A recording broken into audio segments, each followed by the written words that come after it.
Alors, moi, je suis là pour vous parler du statut du patient fibromyalgique. Et quand on m'a demandé de faire ça, moi, j'ai eu envie de dire, il n'en a pas. La fibromyalgie, on l'a vu tout au long de l'après-midi, est relativement mal connue, pas très bien acceptée. Les personnes qui en sont atteintes passent souvent des années avant qu'un diagnostic ne soit posé. Et tout cela, bien sûr, fait qu'il n'y a pas de statut précis pour un patient fibromyalgique. Je ne peux pas parler du statut des malades sans évoquer de toute façon le milieu socio-culturel dans lequel le malade évolue. La maladie, elle n'est pas perçue par tous de la même façon, elle n'est pas vécue par tous de la même façon. Chacun, avec son histoire personnelle, avec son milieu, sa culture, son pays, sont déterminants dans la forme que prend la maladie dans sa propre vie. La qualité de vie dont a parlé Madame Robert tout à l'heure, avec les dysfonctionnements cognitifs, l'émotionnel du malade, tout cela rentre aussi dans la problématique qu'a le patient vis-à-vis de la maladie. La Haute Autorité de Santé, dans son rapport sur la fibromyalgie de 2010, donne comme avis indicatif, et je le cite, « Reconnaître la souffrance physique et morale des patients et les conséquences sur la vie quotidienne, donner des conseils pour soulager les symptômes. » Moi, il y a une question qui m'est venue tout de suite en tête. Est-ce qu'on demande à un malade atteint du cancer, c'est juste pour citer une maladie qui est bien assise, on va dire, s'il souffre moralement et physiquement? Je ne pense pas. Je pense que c'est dommage que les autorités aient eu quand même besoin de donner un conseil tel, alors que j'estime que c'est la moindre des choses venant de la part d'un médecin, c'est de prendre en considération la plainte d'un patient et de reconnaître la souffrance de ce patient. Or, nous avons vu que, hélas, de partout dans le monde, tous les médecins ne connaissent pas la fibromyalgie, ne l'entendent pas quand ils y croient.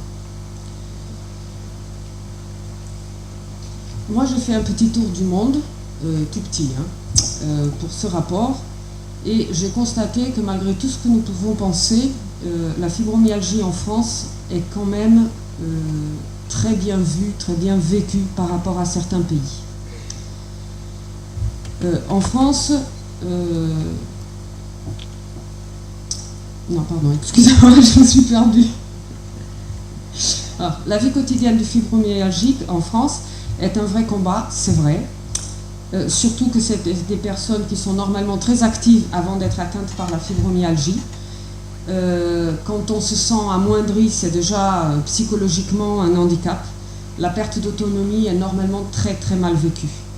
Et toutes les sphères relationnelles s'en ressentent, que ce soit au niveau professionnel, que ce soit au niveau familial, que ce soit au niveau de la société.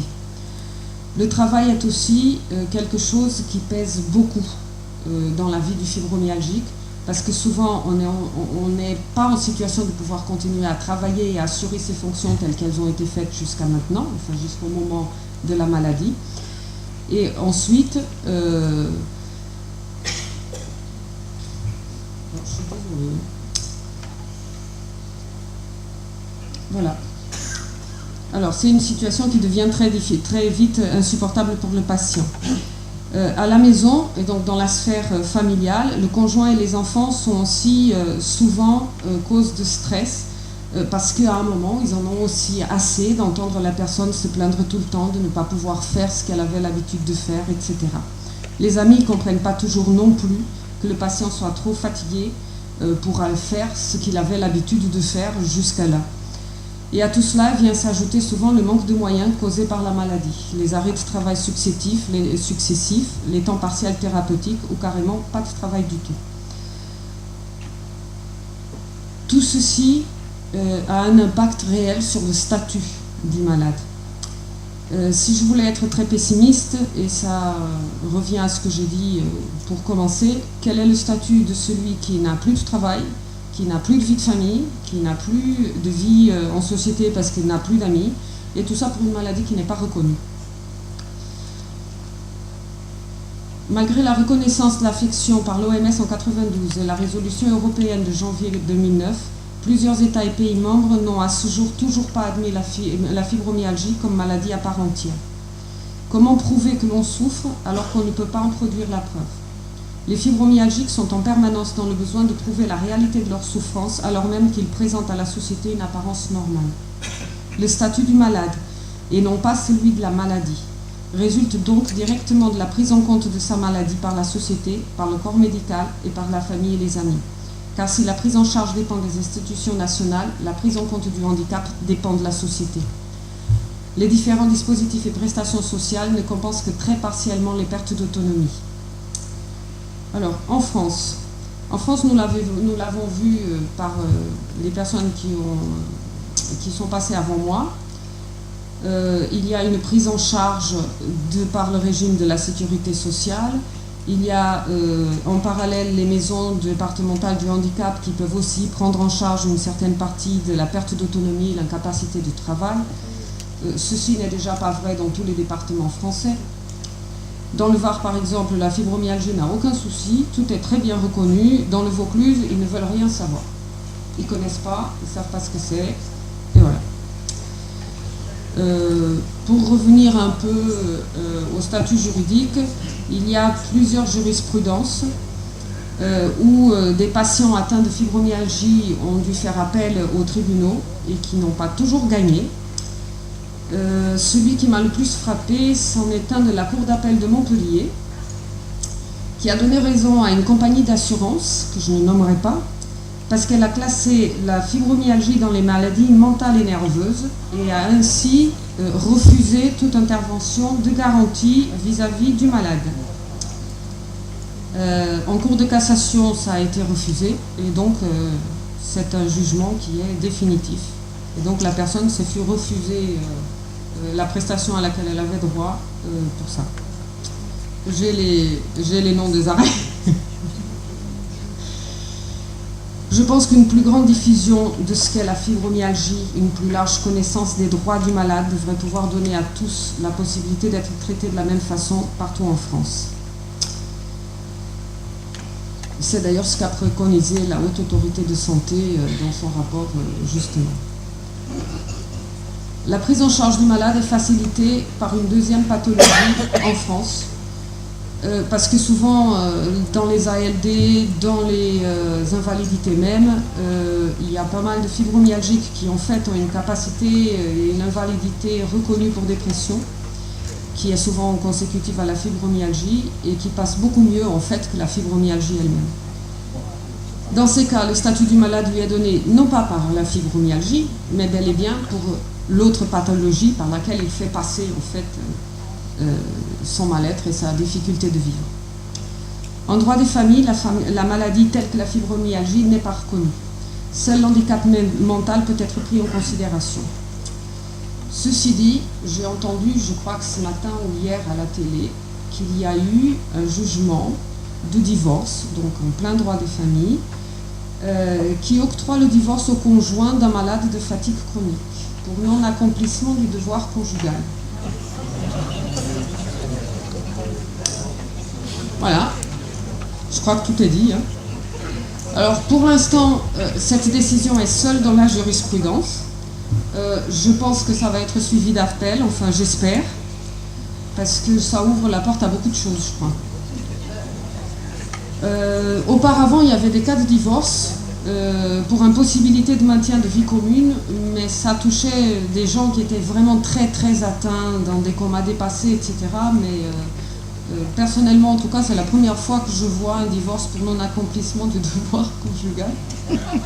En 2011, je trouve que c'est pas mal. Bon, je vais passer un peu dans les autres pays européens, dans ceux qui sont les plus avancés. L'Allemagne, par exemple, qui est un pays qui est très similaire à la France quant aux droits des patients. L'Allemagne a des caisses d'assurance maladie privées et institutionnelles qui sont choisies librement par la personne, qui fonctionnent un peu comme la CPAM. Aucune avance n'est demandée lors des soins et la prise en charge des médicaments est presque totale. La maladie est vécue autrement en Allemagne. C'est un peuple qui est, je vais dire, plus discipliné, plus rigoureux que les Français, mais qui a une culture qui est différente, qui a une culture différente vis-à-vis de la maladie. Et les coutumes du pays font que souvent les malades ont une perception différente des tiers. Ceci dit, les difficultés que rencontrent les fibromyalgiques sont quand même à peu près les mêmes. Nous sommes toujours des malades qui sont en pleine santé. Il y a par contre une vraie reconnaissance du handicap avec des rentes à vie qui sont mises en place, et ça dans les différents landes. La fibromyalgie secondaire est reconnue en Allemagne. Les assureurs indemnisent le paiement de grosses primes d'assurance lorsque la fibromyalgie apparaît suite à un accident. Et en Allemagne, il y a une nouvelle piste qui actuellement commence à se faire entendre, où une certaine catégorie de médecins pense que la fibromyalgie peut être une forme sévère d'intolérance à la pollution. Je vais faire un bond et je vais passer en Espagne. Alors, le système de sécurité sociale espagnol couvre tous les services de santé, y compris la maladie, la maternité, le chômage, le travail, le capital d'essai et l'invalidité. Il y a une pension d'invalidité qui est versée durant 14 mensualités sur un an. Je trouve ça pas mal aussi. Il y a des montants minimums qui sont garantis. Ils varient selon l'âge du titulaire, selon le nombre de membres de famille à sa charge et les ressources de la famille. Comme en Allemagne, la fibromyalgie est reconnue comme une maladie invalidante.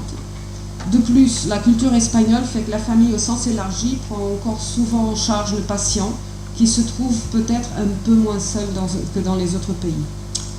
Dans tous les cas, les malades souffrant de fibromyalgie ont à ce jour et la qualité d'écoute et la reconnaissance de leur affection auprès des institutionnels et du corps médical. C'est presque un des rares pays en Europe où le malade est aussi bien entouré. L'Espagne participe par ailleurs à plusieurs travaux de recherche sur la douleur, le maintien de la qualité de vie des malades chroniques, etc. C'est un des pays qui a le plus demandeur à ce jour de financement auprès de la communauté européenne en ce qui concerne tous les programmes sur la fibromyalgie.